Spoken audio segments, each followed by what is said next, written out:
Welcome to Taking the High Road, a podcast by DriverReach in partnership with FreightWaves. I'm your host, Jeremy Reymer, founder of DriverReach, a modern software solution at the intersection of recruiting and compliance. With over 20 years in the trucking industry, both on the carrier side as well as the vendor side, I bring a wealth of expertise around all things recruiting, retention, and compliance. And on this show, I interview industry experts and thought leaders who bring their insights to the driver lifecycle as we discuss the industry's greatest challenges from recruitment and retention to the realm of regulatory compliance. Your positive feedback keeps us motivated, so don't forget to rate and review Taking the Higher Road, whatever platform you use to listen. Now, this week, I'm excited to be joined once again by a great industry friend and partner, Max Farrell, co-founder and CEO of WorkHound, a company committed to giving a voice to frontline workers through a real-time anonymous feedback platform. So glad to have you back on the show, Max. Jeremy, always good to be here. Thank you for having me.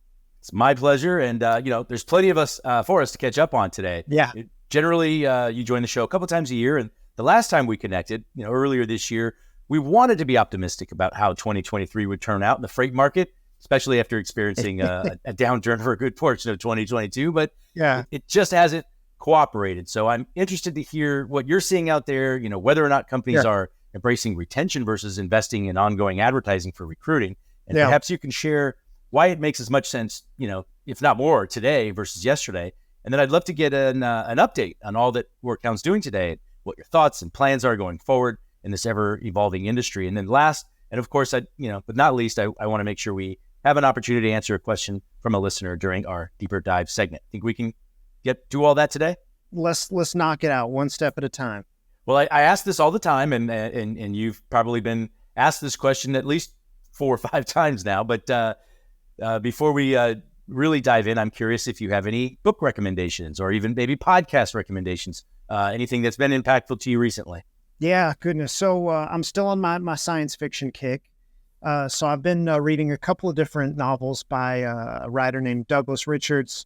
He puts together a few good, several sci-fi novels. I think the last one was Unidentified, about the truth about UFOs. So at the end of the day, the last thing I want to do is read a business book and start to question everything about my place in the business world. I truly want to worry about do aliens exist and what does the future look like? That sort of stuff I can geek out on, go to bed to.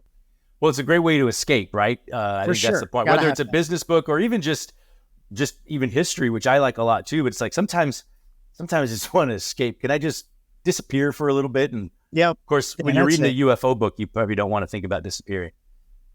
It sounds kind of scary. That's fair. That's fair. So for those few probably of viewers here who aren't familiar with WorkHound, do you mind just taking a minute or two to share who WorkHound is and what you're all about? Yeah, for sure. So WorkHound is a real-time feedback platform for frontline workers. So we got our start 8 years ago in the trucking industry, and what we saw is that turnover's high. A lot of people quit because they don't feel respected. They don't feel like they have a voice. And historically, the only options have been exit interviews or annual surveys. So it's either too late or too slow. And so with WorkHound, we wanted to help companies be proactive instead of reactive in understanding and addressing the issues in their business, because guys can be happy at the beginning of the week, get fed up in the middle, quit at the end, and then have a job somewhere else because the marketplace is that volatile. And so with WorkHound, we're able to take anonymous feedback from workers, share what's on their minds anywhere, anytime, give companies the tools to take action on that feedback and then do something about it. Because so often companies are just gathering feedback and letting it sit on a shelf. WorkHound's able to give companies the analytics and tools to be able to say, hey, here's the issues in your business and let's do something about it. Last year alone, we helped companies retain 12,000 workers. So we're really proud of our progress. Yeah, that's great. And you mentioned turnover is high. I mean, it's been that way certainly well before you got into the industry. For sure. But you recognized a problem and created a solution to help address that problem, some of which is, I think, maybe just due to the nature of the imbalance between the supply and demand. And that's still the case today, even though with a softer economy, it might not be as prevalent. However, it's also, I believe, exacerbated by some companies out there that really do their best to drive churn because that's their business model, and that's maybe a conversation for another day if we want to throw stones. But at the end of the day, you're helping to solve a problem. And when we were on the show earlier this year, I know recruiting was something that we were talking about and try to, and the try to pick up the momentum and, that we started to see part of in 2022, but, how would you say retention, how much more important retention is maybe today compared to recruiting, especially in light of the softening economy that we've experienced? Yeah, well, you mentioned the softening of the economy, and I think it's caused a forcing function for a number of companies where, yes, something like WorkHound can help with retention, but also it's really great at identifying where can we become a better business and understand the blind spots inside our organization. And I'd say across the board in the supply chain, this is the year of efficiency, where companies are saying, how do we do more with less? How do we get really thoughtful in how we use our resources in the company? And then also, who are the best fits for our team? And really, you're starting to see a split of different strategies in the industry, where you've got some that are saying, okay, we're going to pull way back and we're just going to go into to turtle mode, essentially. And then you got others that say, hey, we've been through these cycles before, time and time again. We know that sometimes it takes time, but let's come out of this a better business. Let's have a better team in place. Let's have better procedures and processes so that when the economy does bounce back, and it's cyclical, so it will, then let's be on top of it. Let's have an edge in the market. And so I'd say there are companies that have pulled way back in spending on recruiting and retention, but then you also have some that said, actually, this is a really good time for us to double down, get really good people on our team, and be ahead in the market. And so it's been fascinating to see that split in the industry right now. Well, you talk about the year of efficiency. This is the opportunity. I don't know who it was that came up with that phrase. I want to say it was Facebook. I don't know if that was who it was. They certainly have mentioned it. Yeah. But the point is, I think everybody's embraced it. We get it. Like, that's where we are today. We really have to kind of buckle down and how can we operate leaner, more efficient, and certainly leverage technology if we can make that make sense. And so, from you're talking about keeping some of your best folks. I know culture is a big part of what we'll probably be talking about today, and how you can really help to improve that through the power of engagement, communication, and so on. But I also constantly, especially recently in this economic times, encourage people. Now is an opportunity to, sometimes it's top grading, the opportunity to top grade or upgrade from your existing workforce, especially that bottom 5 or 10% who are probably pulling you down and causing the greatest risk for your company.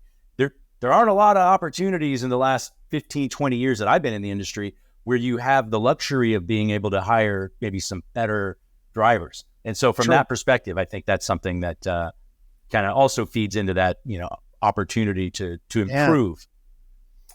Any specific examples or strategies that WorkHound's using today to help companies enhance that relationship with their workforce, especially in this market? Yes, I would say one of the biggest focus areas is around operations. What can we do to squeeze more productivity out of drivers? So historically, we've seen companies use the data that they get to take it to their customers, and so in their quarterly business reviews, they're using it to say, hey, this is what we're hearing from our drivers about your locations. So let's make some changes. Either you need to treat our people better, we need to raise our rates, or maybe we should part ways and not partner with one another. That's been the narrative historically, to give companies good intel in those customer relationships. But also companies are now coming through that feedback to start to see, all right, what is hindering our drivers from being more productive? Are there maintenance issues where we need to tighten our maintenance processes? Do we need better spec our equipment?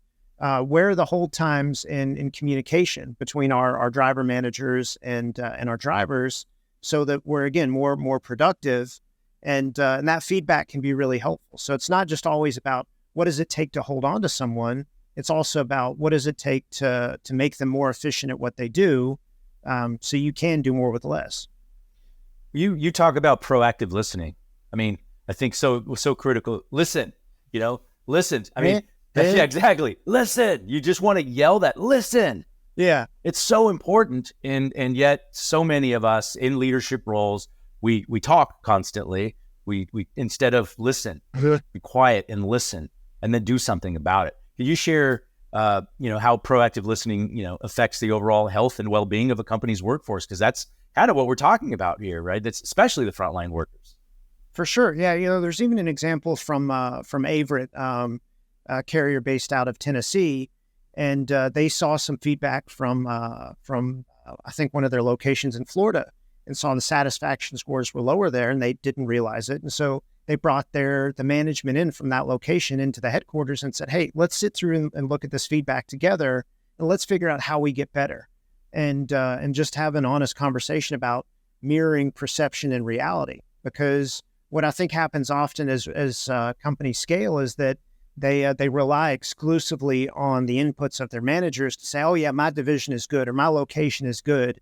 But as a company, you should also understand, what are your front lines saying, and does that mirror the reality that you're being presented by your managers? If it is, awesome. If it's not, well, then let's get to the bottom and get more efficient at what we do, and make the necessary changes to be a better business. Because the last thing you want to do is have a blind spot and think everything's great in Florida, and it's not. And so definitely want to have the tools to do something about it. Well, it starts, you got to care, right? If you don't care, tune out. It doesn't matter. If you don't care, it just doesn't matter. But if you care, which I think most people do in their heart of hearts, and I think generally that's a top-down thing. You've got to, that's got to be embraced top-down. But you got to care. And then in order to keep your finger on the pulse, this is one of the things why, and I'm such a big fan, and I always try to engage with you because I think it just makes so much sense. That anonymous feedback platform is really helpful so that you can keep that finger on the pulse. Can you share, especially with the proactive listening, how does that enable companies to address the daily stresses that they are dealing with? Right? Because I think it's one thing to hear it and to get that feedback, but you got to do something about it. For sure. And that was one of the big things that we've heard over the years, is that companies really wanted to sink their teeth into the issues. And so WorkHound's unique now in that you can do something about every single piece of feedback you get. So if somebody is, all the feedback's anonymous, but if somebody wants to reveal their identity, they can. But sometimes people want to stay anonymous. And so what we built is ways where companies can do one-way or even two-way anonymous chats back and forth to directly address the issue with somebody on their team, so that they can get to the bottom of something. And so fostering more engagements between workers and the company has been really helpful. And especially for drivers out there that feel like, all right, is the company even going to listen to this? And they see that they're not only responding, they're saying like, hey, we really want to help you address this. Like, this is one of our top issues. Here's my direct line.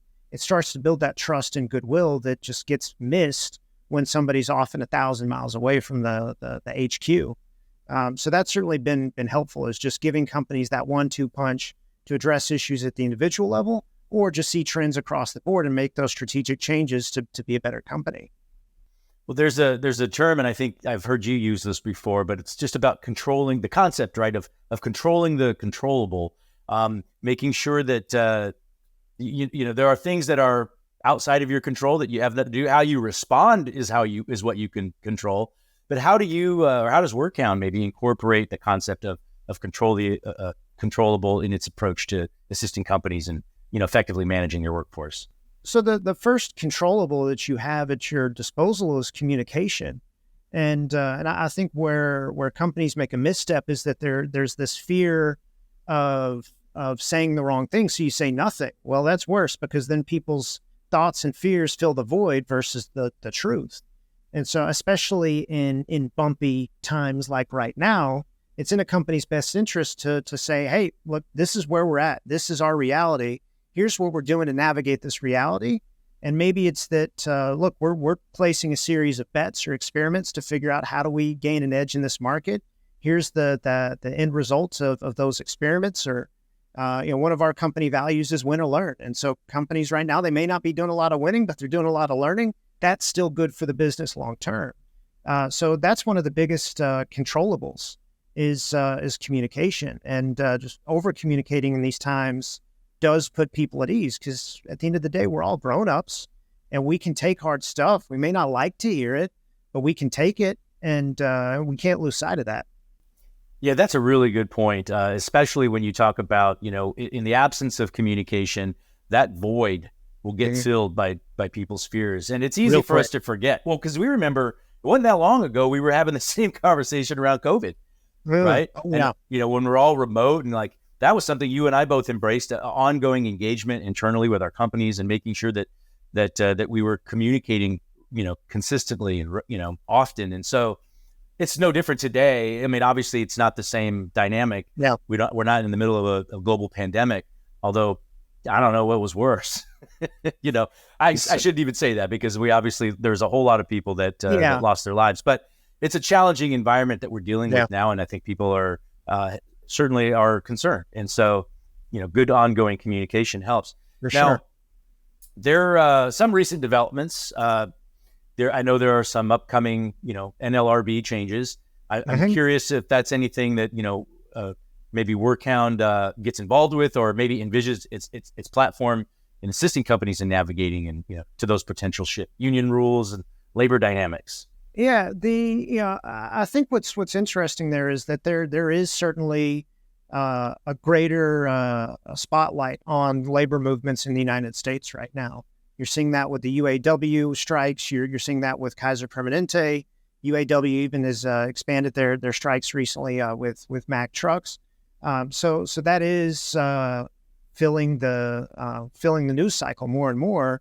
And so we are seeing companies starting to wonder, okay, with these evolving changes, where it is easier for team members to petition to start a union inside specific sites, companies are starting to wonder, what can we do to be a better organization and be a better steward to our people? And so we are seeing companies start to figure out, how do we build a better direct feedback loop between our people and the workforce, or our people and the company, so that we're not blindsided by the fact that they feel like we're doing such an inadequate job that they're asking for union representation. Because if you look at the statistics out there in the private sector, the percentage of union companies is less than 10%, maybe even closer to 5% out there right now. So the majority of people are set up at where they're like, hey, we've got a direct relationship. It works well enough. And it's on the company to stay strong enough and be a good company to where people are like, hey, I enjoy working directly with them. It's only when companies start to drop the ball and not take care of people that people are like, hey, I don't feel taken care of. And then they have a choice. They either fight or they leave. And so, that fight is going to get even easier come December. The leaving continues to happen because the turnover is really high in a lot of these frontline workforces. So certainly we're seeing a shift where there is an interest in how can we solicit the feedback of our people sooner. We're here to support on that, so that you can build better relationships between people and the company. Well, I just heard that WorkHound is a solution that affords people the opportunity to be preemptive against that risk of, unionization attempts. That's what I just, I'm uncovering here from this conversation. And I think that's a really good point, when there is certainly momentum out there right now, and at least, talking about it. And the reality is, if you're able to get out in front of it and you're engaging with your employees and providing them an opportunity to communicate and then do something about it, actionable, effort to improve that situation, you could probably really avoid that, that effort to unionize. Is that did I say that right? It's I'm all for people having a voice. And if people have felt left behind, they need to go take care of themselves however they can. But companies do have the ability to do something about this. And it's saying, okay, let's get ahead of this. Let's get the pulse of our people and understand where are we missing the mark. Because without that, the people are going to go take it into their own hands. And so as companies, you want to talk about the controllables. That is one of the controllables. Is do we want to listen, or do we want to bury our heads in the sand? But if you bury your head in the sand, you got to be ready for the alternatives that get presented to you. That's a really good point, because and you're such a good politician, because the reality is, your point, you're not union or anti-union. You're saying give your people a voice, and your platform does that. Right. And either the people are going to get it themselves, either go to a company that has that, or they're going to push for it themselves. So again, like more and more companies are saying, how can we put this in our hands? That is the controllable. Yeah, no, that's a very well said. I do want to make sure that we have enough time for our deeper dive question. So this is a pretty generic one that I know that I've asked a few others who might have some overlap in the retention area. But the question is, what are some practical ways to keep our best drivers during this challenging period? I know there's a lot of things that we've already said that you could probably reiterate, but anything else you'd like to share to help this company keep their best drivers during this challenging time? Yeah. So the first question is, you always should start with why. Like, why do we want to do this? Because for every company that's saying we need to hold on to everybody, there's others saying we probably need to hold on to like 90% of people. And it's a chance for us to define what is the example of a best driver at our company. And so I definitely start with why and understanding who do we want to keep, why do we want to keep them, then let's develop the strategy around it. First off is just sharing the company's vision. Hey, here's how we were riding through the storm. For pretty much any company that's got a sizable fleet, they've been through a tough cycle and they're able to say, here's what happened the past few cycles, here's how we navigated it. And the ones that are coming out ahead right now are the ones that said, man, we learned this from 08, we learned this from the 5 years ago. Here's what we're applying to this one, and this is why we're this percentage point further ahead than where we were in the past. Like, those sorts of numbers are meaningful. And just being able to say, this is how we're ahead of the game, or the opportunity that we see on the horizon. Of course, everyone wants some sort of timeline of, when are we going to hit the bottom, or when are we going to get out of it? We are where we are. And then just saying, like, this is what we're doing to fight through things. And here's what we know. Here's what we're trying to figure out. That's all you can do. And just showing that you're trying to take care of people is key. Whether that's, more predictability or more stability. Yeah, that's what people want in these moments. Well, there's a lot of what we've talked about today that I'm sure is resonating with the audience. How for those who hear what you're saying, who are picking up what you're putting down, how are they? What's the best way to reach you and reach WorkHound? Yeah, so it's just workhound.com, WORKHOUND.com. We've got plenty of great case studies and articles. We just put out a new ebook about just how do you ride through these bumpy times. So if our product can be helpful, awesome. If not, our content should be a really great resource for you. If I think you and I share the same belief that a rising tide lifts all boats. And if we can put in good work to make the industry a better version of itself, the rest will take care of itself. And so that's our goal every day. Well, Max, thank you so much for joining us. Again, I always appreciate the opportunity to spend time with you, share some of your sage wisdom with our loyal roadies. And I look forward to seeing you again soon. Awesome. I appreciate it, Jeremy. Thank you. And thanks again for joining me for another episode of Taking the High Road, for spreading the word to your industry peers. Certainly appreciate it. And remember, you could submit any questions or comments, including those which may appear on upcoming Deeper Dive segments, at podcast@driverreach.com. And don't forget to rate and review Taking the Higher Road, whatever platform you use to listen. Until next time, thank you for taking the higher road.